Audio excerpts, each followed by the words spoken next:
Howdy y'all, iChippy45LC here today at the bench. Trying to get my bench cleared. I've got another video I want to make hopefully this afternoon and show y'all a new toy we got for the wife's Glock. But I'll leave it at that for the moment. Today I'm going to be loading some 9mm and some nickel. Call these my vampire bullets.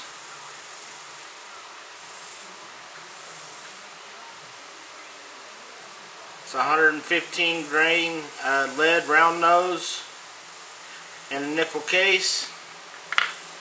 So figured while I was sitting here doing this, y'all could give a watch and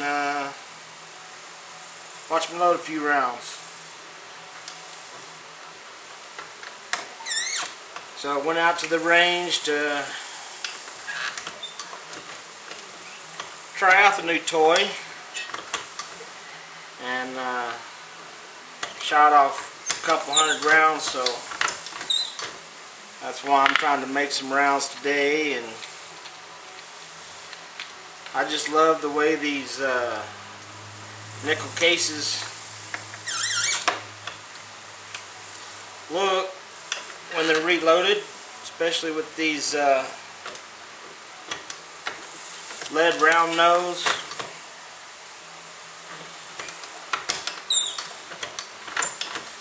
Call them either my vampire bullet or werewolf bullet, whatever you want to call it.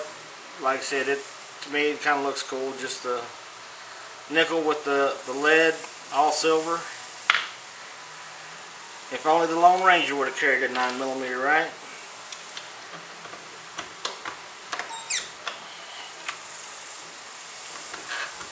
So like I said, I got a couple of hundred of these to make.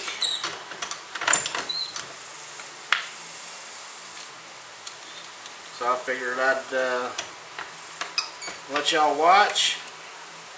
If you have any questions, feel free to comment in the comments below.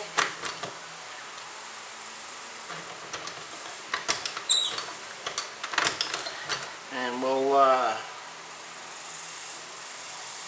answer them as best we can. So on one of my other videos, somebody asked the question, do I clean the primer pocket on pistols? As you can tell, these have the primers in them now, and I just pop them out and put in a new one.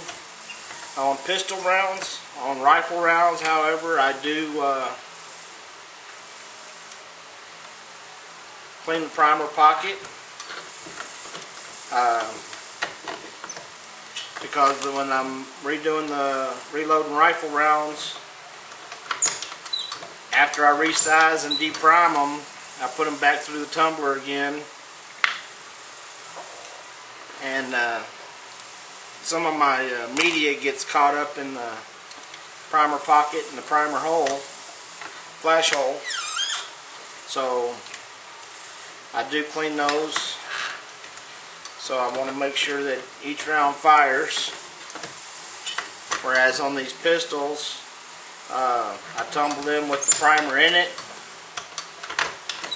and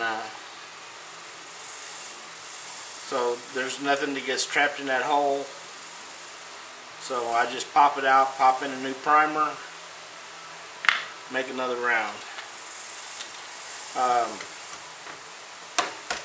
Some keys to reloading any round, I'll point out real quick. When you're seating your primer, you want your primer to go flush at a minimum, where your primer and your base of your case is flush, or the primer is even slightly recessed.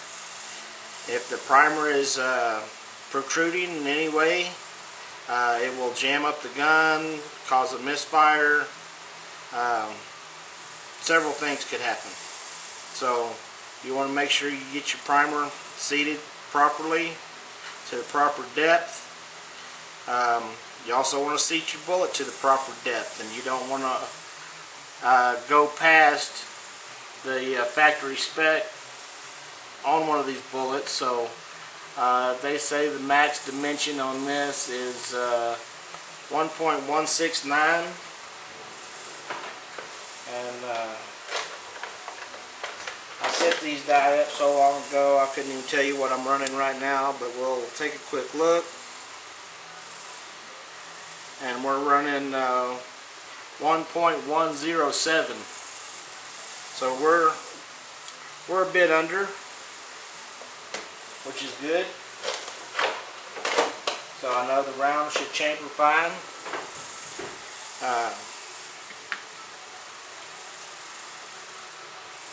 As for a powder load, consult your reloading manual for how much powder you should put in there. Different bullet weights, different calibers, all require different loads. So find one that's specific to your bullet weight and the caliber that you're using, and follow the instructions in the manual. You don't want to overcharge one of these with powder. That could be very, very dangerous.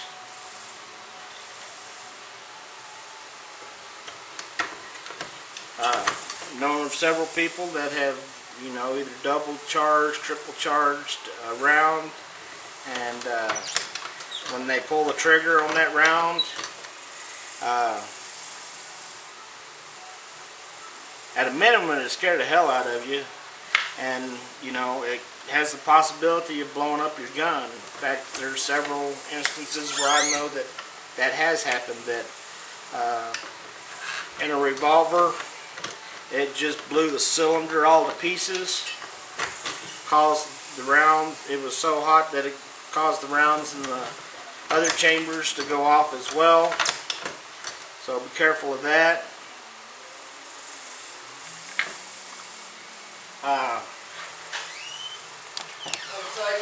Okay, sorry for that slight interruption. So like I said, always consult your manual. Make sure you put the proper powder charge in there. You don't want to blow up your gun, blow yourself up. So always pay attention to what you're doing.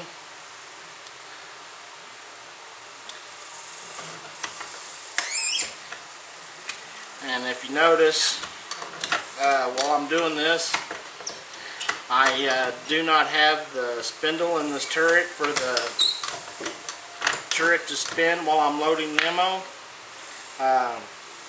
Since I load a variety of rounds and some different rifle rounds, when I'm doing the rifles, I just kind of go back and forth. I don't go all the way around like I do with the pistol rounds. And I've found that it's just as easy, and you don't bust that little plastic bushing that the spindle rides on to turn a turret, so I just do it manually.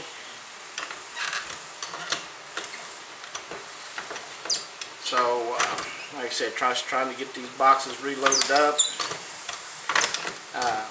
so I can hopefully make another video this afternoon of our new toy. Okay, see, paying attention to what you're doing. I charged that round without even putting a primer in it. See, now it's easy to back up. Look at that. Well, if only they'd planned it that way.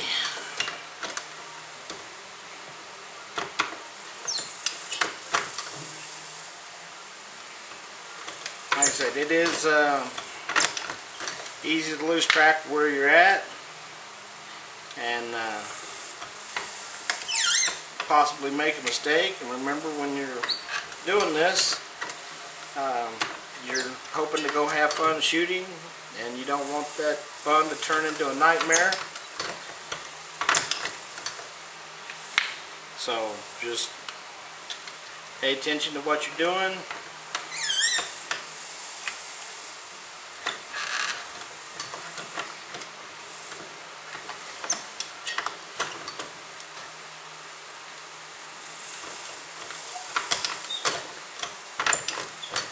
And as you can see, it goes pretty fast. So I've got 36 more for this box, and then I got another box to load up. So I'm going to be out here a while loading these up.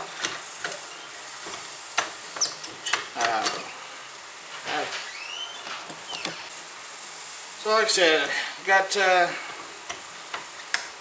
30 some odd rounds here to go.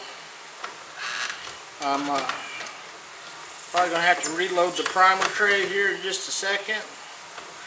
So you'll get to see how I do that.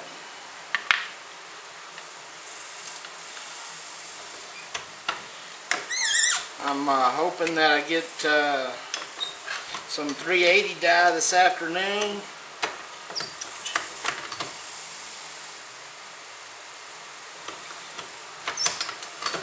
And when I do, I'm going to load up some hollow points for our 380.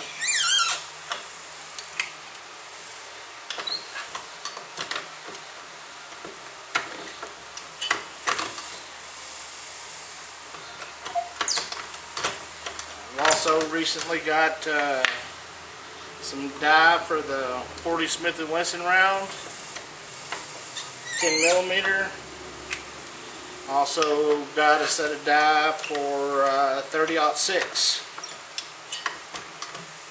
So I'll be doing videos on those in the future.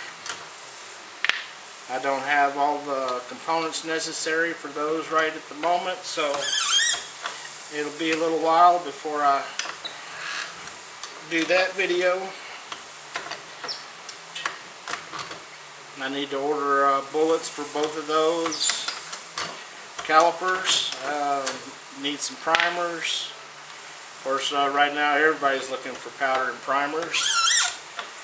And if you can find any, let me know. I'm not going to pay these people who bought up all the primers and stuff their exorbitant amounts that they're trying to get out of the gouging from our shortage. So but things are starting to come back around a little bit. It's been a lot easier lately to find bullets. Been a lot easier lately to find powder. Again, the thing that I'm having problems finding around my area is primers. Would love to have some.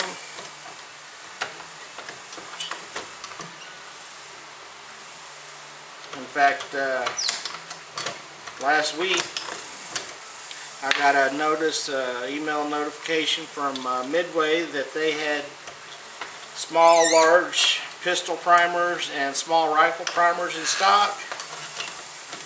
So, and just so happens I was sitting playing on the computer when I got the email. So I went straight to the Midway website and tried to order them, and by the time I got there they were already sold out. So I'm still looking.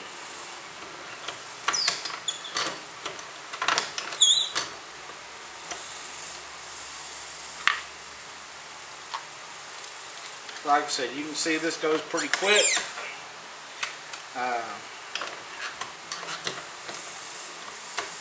And I kind of like this turret press a little better than, say, a progressive press, because I'm doing one at a time, and I know I make each round, and that each round is going to work. It's going to be exactly what I'm looking for. Whereas, you know, on a progressive press, if for whatever reason something goes wrong, it's going to go wrong with a whole mess of bullets rather than just one. So that's something to think of. You know, this in a way is a lot like the single stage press, where you're doing just one bullet at a time. Except with this, you don't have to prime all, resize, deprime, prime all the rounds. Then go back and put powder in all the rounds.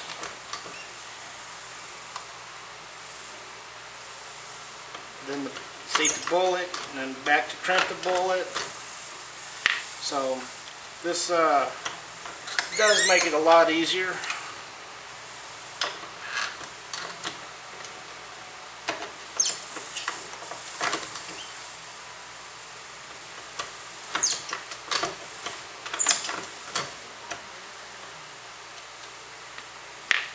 So let's stop here for half a second. Pop that cover off of the primer tray. Let me grab a set of primers here.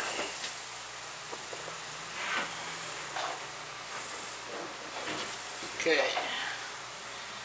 So we all know where the primers are coming out of, so I just kind of slide that straight across. Let them all drop into the tray. Save that in case I don't need them all, but I know I will, because I got over 100 more rounds to do, and this is just 100 primers. So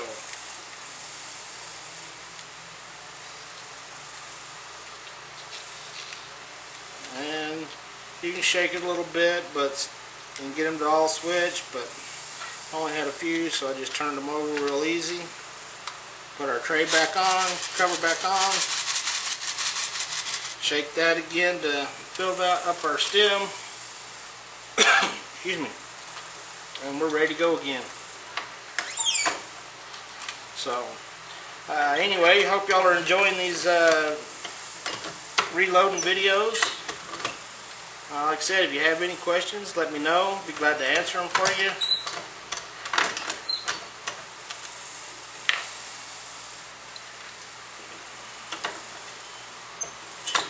Alright, see there? Did it again. Getting ahead of myself. Back it up.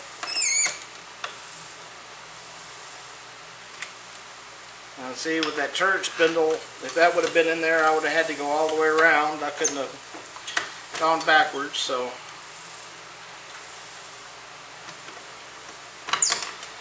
That makes a huge difference.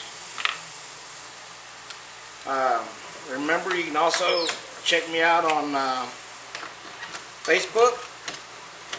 I got a Facebook page, iChipit45LC. That's ICHIPIT 45LC. So, like I said, check me out on Facebook. If you like the videos, please subscribe to the channel. Anyway, I hope y'all are enjoying this as much as I am. I love sitting out here at the bench, just making ammo, working on guns. If I get my bench all cleared off this afternoon, maybe I will get a chance to show you the gun restoration I just did. I apologize for not making a video of the process, but I'm going to show you the end product anyway. So, again, thanks for watching. Y'all come back